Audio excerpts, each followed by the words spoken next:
ওম শান্তি। আজকের মুরলির তারিখ 31শে মে 2024।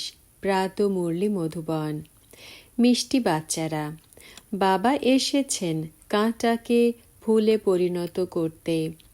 সবচেয়ে বড় কাঁটা হল দেহ অভিমান। এর থেকেই সমস্ত বিকার আসে, সেই জন্য দেহি অভিমানী হও।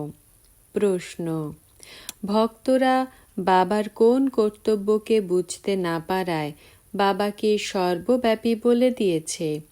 উত্তর: বাবা হলেন বহুরূপী।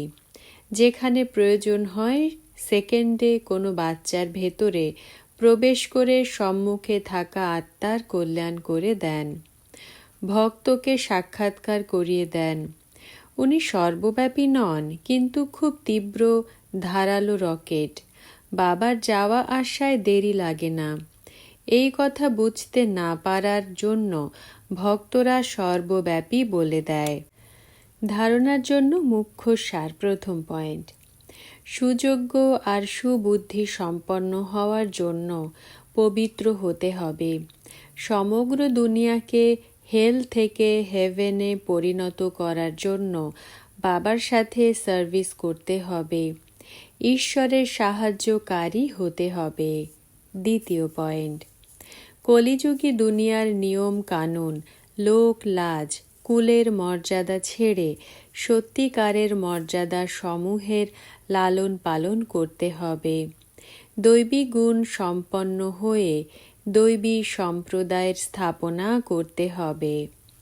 বরদান: অপবিত্রতার অংশ আলস্য আর অমনোযোগিতাকে ত্যাগ করা, সম্পূর্ণ নির্বিকারী ভব। ব্যাখ্যা: দিনচর্যার কোনো কর্মে উপর নিচ হওয়া, আলস্য আসা বা অমনোযোগী হওয়া, এসব হলো বিকারের অংশ। পূজনীয় হওয়ার ক্ষেত্রে যার প্রভাব পড়ে। যদি তোমরা অমৃতবেলায় নিজেকে জাগ্রত স্থিতিতে অনুভব না করো, বাধ্যবাধকতা ভেবে বা আলস্যের সাথে বসো, তাহলে তোমাদের পূজারীরাও বাধ্যবাধকতা মনে করে বা আলস্যের সাথে তোমাদের পূজা করবে। তাই আলস্য আর অমনোযোগিতাকে ত্যাগ করে দাও, তবে সম্পূর্ণ নির্বিকারী হতে পারবে। স্লোগান: সেবা করো, কিন্তু ব্যর্থ খরচ করবে না। ওম শান্তি।